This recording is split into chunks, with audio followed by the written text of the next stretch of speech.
Brian Moran, founder of Government CIO. Welcome to Government CIO Magazine. Hi, and welcome to Government CIO Magazine. My name is Tiffany Longstrat, and we are interviewing the Acting Chief Information Officer at the Environmental Protection Agency, Ms. Renee Wynn.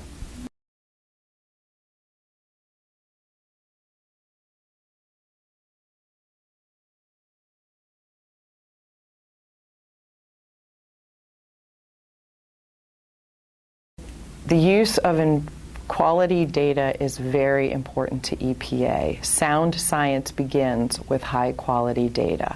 EPA makes a series of decisions on clean water, clean air, safe chemicals, and how do we respond to emergencies in our waterways or on our lands. And the quality program is housed in the Office of Environmental Information, and from that we can set the framework for how the agency manages information to the highest quality for the decision that it's intended to make. So it is the cornerstone of EPA. Sound science begins with the highest quality of data.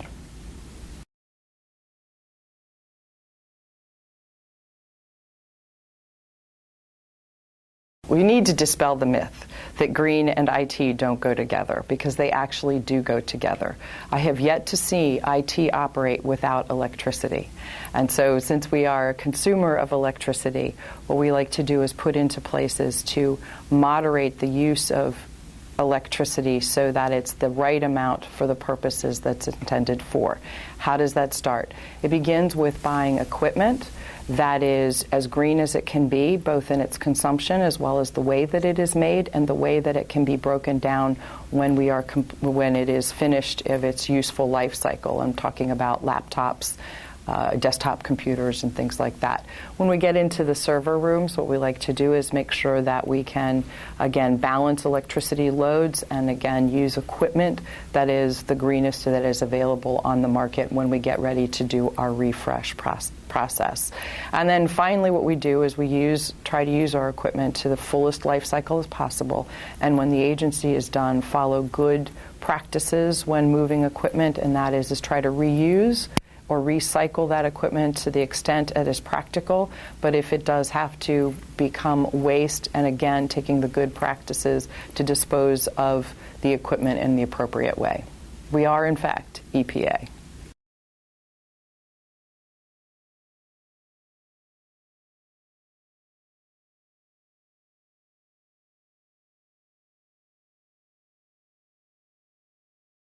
For our data center consolidation effort, it was a multi-year effort. Prior to the Office of Management and Budget asking agencies to do this consolidation, EPA had already recognized that our footprint was much larger than it needed to be. Part of the driver was we knew that equipment such as servers had a higher capacity per unit, and so we didn't need as many of the units that we had, and we could reduce our own footprint without being compelled or mandated by the Office of Management and Budget. So we had started 2 years in advance of when Office of Management and Budget asked everybody to do this. So what we did is we pulled together a group from across the agency, because we would be touching everyone's stuff, and they have a affinity for making their stuff work and doing their jobs well. And so from there we were able to identify our footprint, figure out what was necessary and what was no longer necessary. And so we consolidated. We've always had one big computer center, the National Computer Center, and then we've had feeder systems out through the entire physical footprint of EPA. And what we were able to do, and call those closets, so we were able to consolidate our closets down to those that were necessary in terms of feeding either into buildings or operating the telephones. We were able to make sure that there was redundancies when we shrunk that. And in part of the process, we started to consolidate the number of servers used for our emails system, which then allowed our switch from Lotus Notes to the Microsoft product Outlook to be much easier in terms of not coming off of 140 servers, but coming off of just a few servers in terms of moving then over to the Microsoft Cloud to provide those email services as well as our collaboration tools.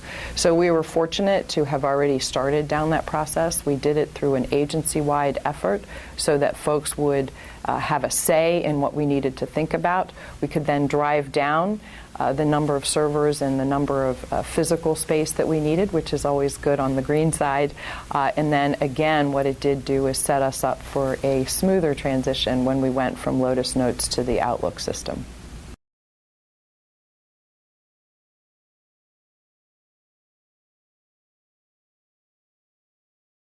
This is actually the funnest part of the job, and that is sharing information with our co-regulators, such as the states and the tribes, and providing information to the public as well as getting information from the public. This is an area where EPA can continue to be a leader and continue to think of creative ways to do that. So how are we doing that? We are doing this first and foremost by making our data available publicly in machine-readable format. So we have nearly 2,300 data sets out on open data.gov, I think it's data.gov, available for people to use and consume in ways that they want to use it. We also have tools available, such as the GEO platform and the Environmental Data Gateway, and that allows people to add their own data to these tools, mash it up, as they like to say, and come up with looking at environmental problems in different ways, the way that they like to think and the way that they like to see information. So we've gone even further than that, and so we make data sets available, we're trying to provide the tools available, and we've even developed a website for developers. That these are, anybody that comes to that website will get hints on how to use our information, tools to use our information, and maybe even learn something, because then we also have a link off of that, we have a link off of that that allows, we did a Apps for the Environment Challenge back in 2011, and this was where we then brought everybody together and asked them to compete and come up with apps themselves, and again, spark the imagination within folks, show them the data that are available within the agency, and drive the agency to think about data differently and make more of that available for public. So we've put together a pretty cool thing in terms of making data available and being transparent, and there's certainly going to be a lot of fun still to be had in terms of going this direction.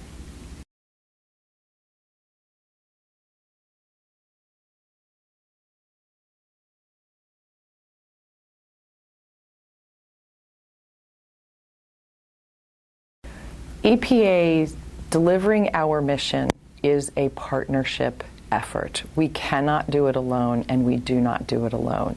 So let's take emergency response, and we'll go back to the Horizon spill. It was a fairly widely known event in this country.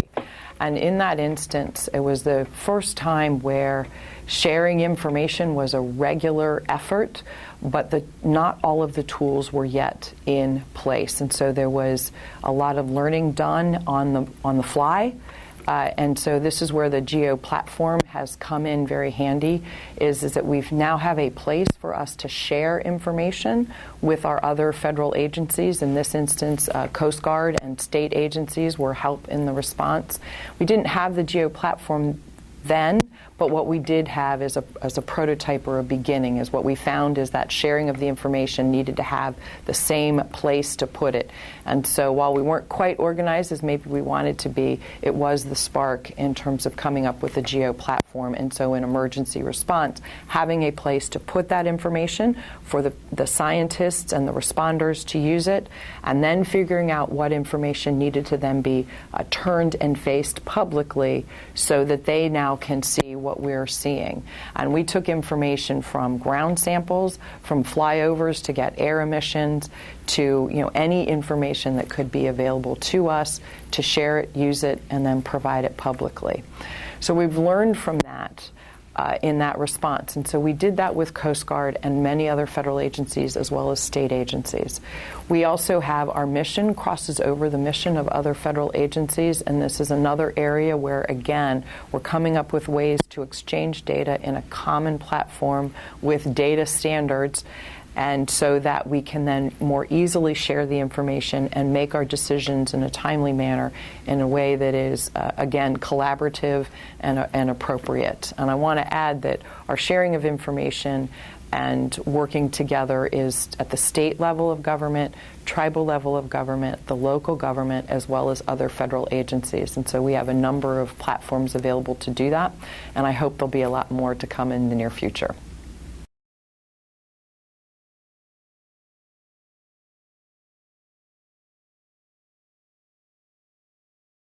This is an area of the high-performing organization where OEI is not only the consumer of that concept, but also we're in a position of leading in this particular agency. So why don't I talk about the agency level effort at first, and then let me talk about my organization and what we're doing there. And first and foremost is the tools to do your job. It is not just the tools. I want to add that it's the access to the information. That's the most important aspect of our job. That access to information is sometimes within our email systems. Other times it's being able to pick up the telephone and have it work. And in other places, as I've talked about, the Geo platform and places like that to exchange information. And then there's all these other places we can go, such as data analytics, both predictive analytics as well as current analytics. So OEI, the Office of Environmental Information, is in a position to be in the lead to provide the tools and access to the information that our colleagues need to have to do their jobs, whether it's a lawyer, whether it's a scientist, whether it's a policy analyst. Again, it's access to information. And in this day and age, I would say at your fingertips, but it's really just at your index finger at the way things are going. And so we're thinking about that, and we're trying to put things in place. We are still in the throes of a pretty large project, which was changing out our entire email system and adding not just putting in email, calendaring, and contacts, but adding collaboration tools such as Link, where I can IM you or text you, depending upon where you are in the spectrum of age, that I can also flip and make it a phone call while I'm still doing everything and talk through my computer, so to speak. And I can then add a camera. So if I really wanted to see you that day, I could just keep going with that same conversation from an IM to a call to a video conference call. And let's say we got into the part where we're doing a presentation and this is where it's taking us. I can flip and we can make our screens visible to each other, begin to develop that document together, give and take on the power of pen, and then ultimately in the course of a conversation have been far more productive than had it been when I didn't have these tools. But that's not where it stops. It goes on to the power of SharePoint and what that will do for EPA and as well as the Office of Environmental Information. We've not yet launched this tool. We're expecting to do that this spring, and I can see only good things despite the bumpy road of change for this agency in terms of grabbing and harnessing the power of SharePoint, where instead of having to go to your email box to find that last email on the status of the project, you have a shared calendar that shows the status of the project. Important documents associated with the research of that project can all be co-located, and you can get to it on demand when you need to, whether you're working inside the building or whether you're working in another location. So SharePoint is the last piece of adding to a series of productivity tools. The other piece that we bring to this agency is online training. We have a system that allows access to the training that we develop that is mandatory by the agency themselves and for us certainly, because cybersecurity training is an annual mandatory item. And the second piece to that training is you get access to books. You get access to online coaching, on-demand coaching, and all sorts of leadership management project type classes that are just content available through this portal. And we make that, again, that's available both inside and outside the agency. So those are just a few things that we are doing to support the administrators' focus on a high-performing organization. So internally, for myself, the things we do is not just the tools that we've provided for the agency, but to drive the use of those tools, so practice what we deliver. The second thing is we're taking a look at succession planning. IT is a changing business constantly. We're shifting away from being hardcore IT, which we'll always have a need for, but into information management. How do I make information accessible? And so we are doing in the toxic release inventory program.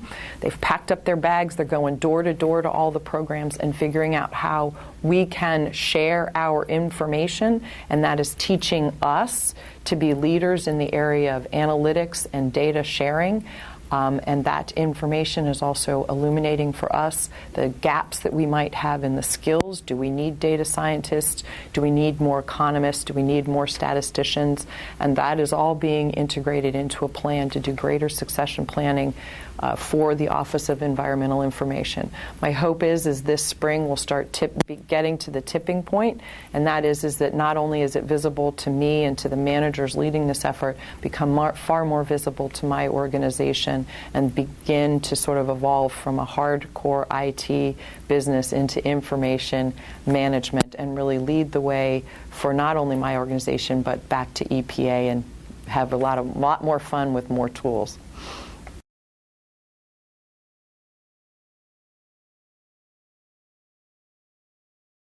I think the first thing I would say, and this is more for emphasis, is the harnessing the power of information. Is I can see, and so many of my folks can see, how this is a neat, cool frontier. But what we've got to do is spark the imagination for our colleagues around the agency and have them think about on demand with our apps. What does the public need? We have an app that came out, My Waterway, and that is doing beautifully. It's getting great press and people are really enjoying it. Well, how about an app for my car? If I get ready to purchase a car and it's a used car and I'm trying to decide between the red one or the blue one, if I had an app that told me about the mileage it might be expected for this car, I might pick one color over another because I thought it might be a more environmentally friendly car.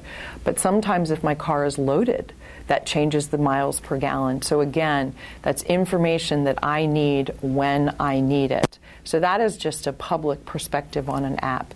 The other side to that is, how do I serve those that are here and I call my colleagues, and as we start to develop inspection apps. So again, that finger on demand effort that allows inspectors to get information and record information where they are and get at information where they are and when they need it. And so it reduces the amount of time when they come back into the office of having that information. So really fully grasping the power of information in this agency is an area where I think we need to make some more strides, and we need to provide some leadership and begin to break through that barrier of I'm busy and there's too much chaos, and really start to make that happen in this agency. I think it will serve our scientists, our lawyers, and our policy analysts very well. I think it will serve our executive level very well in terms of making decisions and tracking and knowing what is going on in the environment.